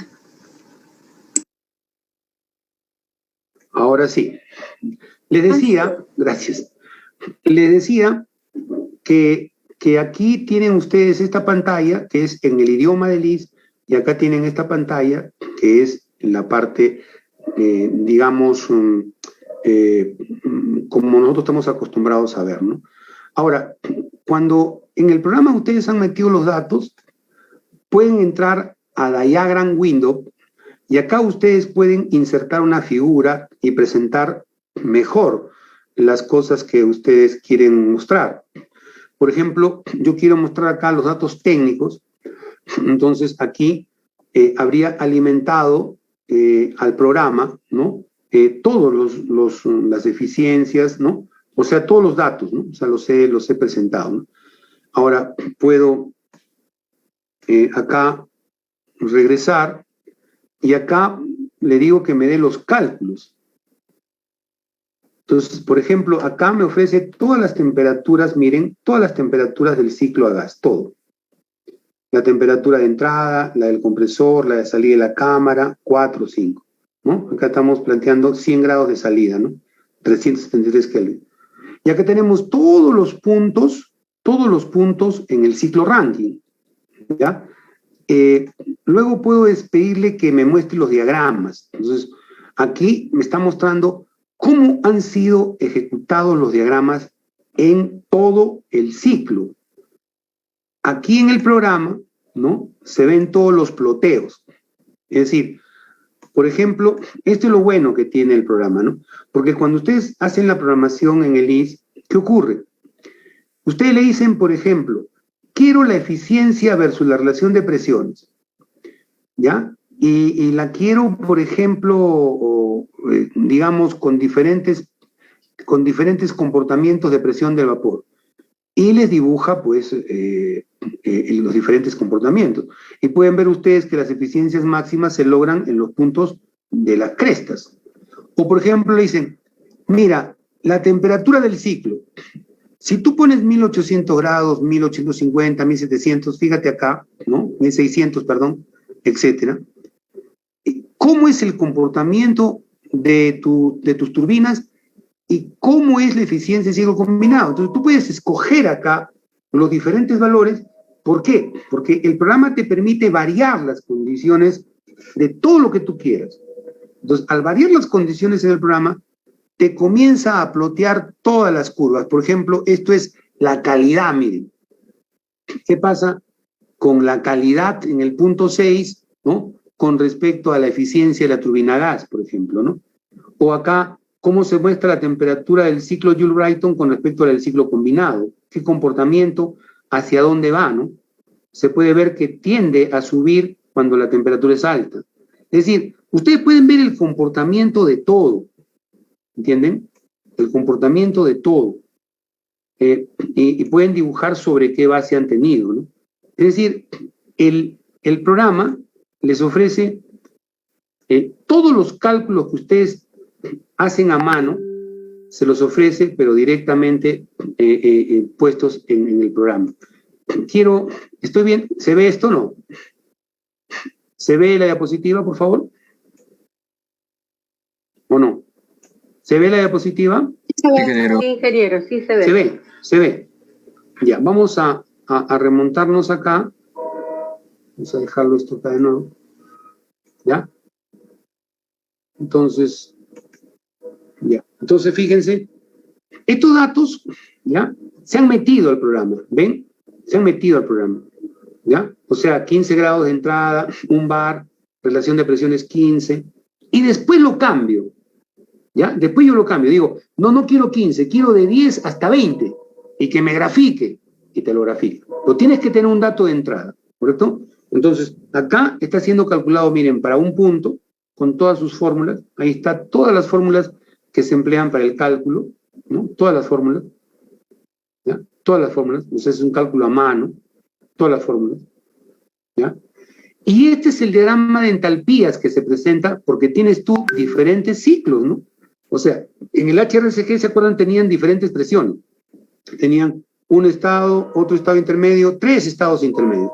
Esta es la descarga y esta es la presión total. ¿Correcto?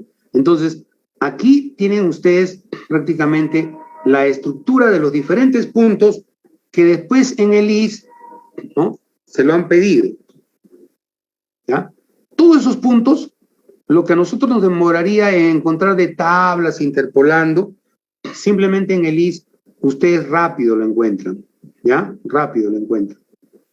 Ahora les puedo decir, por ejemplo, un pequeño ejemplo de cómo se puede acceder a un punto, ¿no?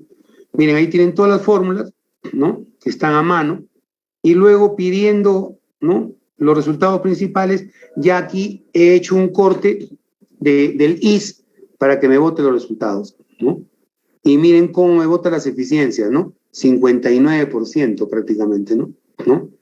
Y las potencias, 45 de relación aire-combustible, ¿ya? Todas las condiciones en los diferentes puntos, se le voy pidiendo, ¿no? Todas las tablas paramétricas que usted, acá están, todo el resumen de resultados, ¿no? De las diferentes temperaturas, todo. Gráficos que son extraídos del IS, lo que les he mostrado, pero aquí está en el PowerPoint, ¿no? Los diferentes comportamientos para una presión de 150, de 115 y 80, ¿no? Diferentes comportamientos, los mismos comportamientos que les he puesto en el IS, ¿no? Les he puesto acá. Bueno, es evidente que los impactos ambientales de una central de ciclo combinado han visto que al aumentar la eficiencia, pues nosotros mitigamos esto, sin lugar a dudas, ¿no? Entonces, es muy importante porque ahora ya tendríamos menos emisiones y nos adecuamos mejor a la legislación y control de las emisiones de NOx, de SOX, etcétera, ¿no? Entonces, es ya muy importante que tengamos que manejar estas cosas, ¿no? Cuando se corrió el programa y se hizo las verificaciones del caso, se obtuvo que las variables más influyentes de todas son la relación de presiones, la presión de ingreso del vapor en la turbina, la humedad a la salida, la temperatura máxima del ciclo, y la mayor eficiencia se alcanza cuando trabajamos con 3 niveles de presión, porque se acerca el perfil de temperaturas de enfriamiento al perfil de temperatura del agua. Y si nosotros no empleamos el software, era imposible que podamos tener cualquier tipo de variedad, ¿no? Y se aplicó estrictamente, pues, las condiciones a una central real, que es la central que tenemos acá en Mollendo, ¿no? Entre 80 y 150 de presión la entrada de vapor, las eficiencias máximas del ciclo combinado para relaciones de 17 a 19, o sea, el pi 17 a 19 fue lo óptimo, ¿no? Y se supera 60% de la eficiencia para temperaturas de 1800 Kelvin, ¿no? La eficiencia del ciclo disminuye a medida que se expulsan los gases de combustión a mayor temperatura, ¿no? Para una misma calidad de salida se obtiene mejor eficiencia del ciclo para menores relaciones de presión del compresor. O sea, se pueden sacar una cantidad enorme de conclusiones que recomiendan un buen funcionamiento del sistema, ¿no? Se debe trabajar necesariamente con diferentes niveles intermedios de presión de HCFC. Se puede complementar trabajando esto con el diésel y esto con el gas para ver cuál es la diferencia que se obtiene con uno con otro. Es cuestión de correr el programa, pero con diésel. Se debe efectuar los valores de confiabilidad. Son recomendaciones a futuro, ¿no? Ya que cuando ustedes aumentan la presión y la temperatura, su confiabilidad baja, ¿no? Hay que controlar la temperatura de rocío a la salida de los gases de escape, sobre todo si se usa petróleo, ¿no? Muy bien. Muchas gracias, ¿no? Eso sería todo, ¿no? El IS es un programa que ustedes lo pueden bajar sin ningún problema, ¿ya? ¿Se está viendo, por favor? ¿Se ve? Sí, ingeniero. Sí, ingeniero. Ingeniero. Miren, el IS es un programa que ustedes lo pueden obtener rápidamente. Pueden entrar al YouTube y ver su manejo. Créanme que lo básico lo pueden aprender en media mañana. Ustedes cuando pidan, por ejemplo, una condición, solo para darles un ejemplo más chiquito, dicen presión, por ejemplo, presión 1, dicen 100 kilopascales, y temperatura, por ejemplo, 1, dicen 150 grados centígrados. Entonces, ustedes definen su sistema de unidades, Unisystem, sistema internacional, por ejemplo, ¿no? Ok. Y ustedes acá le pueden pedir que les calculen una variable, ¿no? El volumen, por ejemplo, ¿no? La entropía y la entalpía. Function, thermophysical property, real fluid, piden volumen, escogen agua, tienen un montón de sustancias para escoger, piden agua, acá fue pressure primero, y acá temperature, temperatura, y acá señalan que es para el punto 1, lo pegan, ¿no? Luego con la calculadora, o si no van a Calculate, Solve, y les pone el volumen, les puede poner la entalpía, les puede poner la entropía, les puede jalar para el amoníaco, para el acetileno, pueden ponerle de 1 punto hasta 100 puntos, les puede graficar, les puede plotear, pueden hacer lo que quieran ustedes con el IS, ¿no? Esta es una muestra, un botón, ¿no? De lo que es el IS, pero le he puesto como ejemplo cómo podemos evaluar una central, ¿no? Conociendo el comportamiento de esta central, todas las variables respectivas. Muchas gracias. No sé si tengan ustedes algunas preguntas. He tratado de ceñirme exactamente al tiempo. Okay, muchas gracias. Muchas gracias, ingeniero. Ahora vamos a empezar con la sección de preguntas y la primera es, los ciclos combinados logran altos rendimientos, pero ¿qué pasa con la inversión de los equipos para lograr esas eficiencias? ¿Cree que es rentable la inversión? Totalmente. Si no, no lo hicieran las empresas, ¿no? O sea, una central de ciclo combinado tiene una vida útil de 25 a 30 años. Es cierto que inversiones como la que hemos visto de Calpa, ¿no?, que más o menos son unos 600 megavatios que tiene, para obtener 300 megavatios más, tuvo que invertir $400 millones, ¿no? En el tiempo que tú tienes de permanencia de abastecimiento del gas y con la inversión que tienes, sí, porque tu costo de generación del kilowatt se puede ir, pues, del kilowatt hora se puede ir a 20 centavos, ¿no? Contra un costo, si tú usas petróleo, que podría ser 75, 80 centavos, ¿no? Entonces, se tiene que hacer un análisis financiero, económico, y vas a llegar a la conclusión de que sí. O sea, la respuesta es sí, contundente. El problema no va por ahí. El problema va porque la central asegure el abastecimiento de gas por lo menos para 15 o 20 años, que es la luz que se tiene con las reservas de Camisea, ¿no?, que son 25. Muy bien. ¿Alguna otra pregunta? Sí, la siguiente pregunta es, ¿el factor de planta de una central termoeléctrica de ciclo combinado llega a ser más eficiente que otras centrales de generación eléctrica? Muy bien. El factor de planta viene a ser el cociente entre la potencia promedio y la potencia máxima. El factor de planta, más que todo, se mide en la central que recibe el servicio, y eso va a depender de la uniformización de la potencia a lo largo de las 24 horas del día. Una planta, una empresa, una industria que tenga digamos, un funcionamiento las 24 horas del día homogéneo, ¿no? Es decir, no tenga picos de trabajo de potencia, perdón, de necesidad de potencia, no tenga valles, va a tener un factor de planta bastante alto, ¿no? Y eso va a hacer que la negociación con la generadora le haga que su precio de compra de la energía sea más barato. Ahora, en las plantas de ciclo combinado son plantas de base, o sea, trabajan las 24 horas, porque el costo de generación, el COES, la pone en los puestos más bajos, tan igual en competencia con el costo de las centrales hidroeléctricas, ¿no? Entonces, el funcionamiento en los 365 días del año es bien alto, ¿no? Son plantas que se necesitan que aporten electricidad al sistema, me refiero al CEIN, y el COE lo pone en un buen puesto para abastecer de energía a la red. Muy bien, ¿alguna otra pregunta?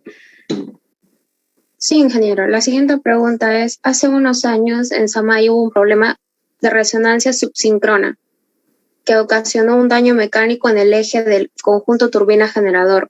¿Nos podría indicar si, aparte del fenómeno eléctrico ocurrido, es posible que también haya ocurrido un fenómeno mecánico relacionado al tipo de configuración del ciclo existente en Samay? Mira, las fallas en una central hidroeléctrica son de diferente naturaleza. Puede haber fallas desde el punto de vista del generador, puede haber fallas desde la corriente excitatriz de entrega entre la parte mecánica y la parte eléctrica. Mayormente las fallas en la parte mecánica, una de las tantas, por ejemplo, es la alta temperatura en los cojinetes de apoyo. La otra situación es, a veces falla el sistema de sincronismo y hay tendencias a embalamiento. Entonces, cuando la frecuencia se sale del rango establecido, los sistemas, los mecanismos de parada, pues lanzan el cierre, ¿no? Y cortan el abastecimiento, ¿no? Entonces, hay diferentes tipos, ¿no? Si tú me dices que ese tipo de falla que había en Samay, de origen eléctrico, también pueden haber de origen mecánico, por supuesto, ¿no? El otro también, a veces son las válvulas de control de regulación del combustible, ¿no? Después también hay un fenómeno de reflujo en la cámara de combustión, ¿no? Que pueden ocasionar, pues, situaciones que van... hay un virador en el sistema de apoyo del eje en la carcasa. Cuando hay, por ejemplo, combustible muy sucio o está fallando los filtros, tiende eso a hacer fuerza y a crear distorsiones. Entonces lo comienza a sacar de balance al eje, y esto hace que los cojinetes se consuman muy rápido, ¿no? Porque se desbalancea y se desgasta de manera desuniforme. Mira, un análisis de fallas en una central de este tipo, en realidad he conversado con mucha gente que trabaja acá, que tiene años de experiencia, y pueden haber muchas fallas, ¿no? Pero son tantos los sistemas de control y de protección que tiene la central que realmente se activan, ¿no? Y es muy difícil que provoquen un daño irreversible o irreparable en la máquina, ¿no? Entenderán que son máquinas de millones de dólares que tienen que estar protegidos por diferentes aristas, ¿no? Muy bien, ¿alguna otra pregunta?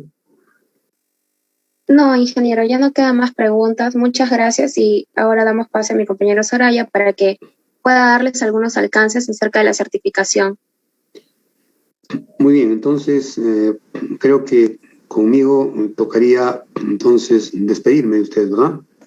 Así es, ingeniero. Bueno, una vez más, agradecerles por su ponencia. Ha sido una ponencia muy importante y muy didáctica.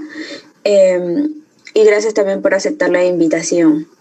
Correcto, no, gracias a ustedes por la invitación y haber colaborado pues con Capacitor y sobre todo con la IEEE PES, estudiantes de la Universidad Nacional de San Agustín, una universidad muy querida, mi alma mater, en las maestrías de doctorado, y por supuesto con mis alumnos también de la Universidad Católica de Santa María. Muchas gracias, buenas noches, me retiro. Hasta luego, ingeniero, muchas gracias. Bien, en cuanto a la certificación, voy a dar algunas indicaciones.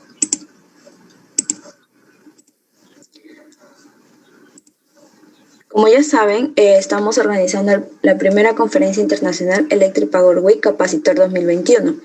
Estamos organizando con la IEEE de la UNCE y la empresa Capacitor. En cuanto a la certificación, es en modalidad opcional con costo simbólico de 25 soles o $8 por conferencia. Recomendamos llenar todos los campos de manera correcta para poder validar su certificado. Cualquier consulta o duda puede comunicarse al número que aparece en pantalla.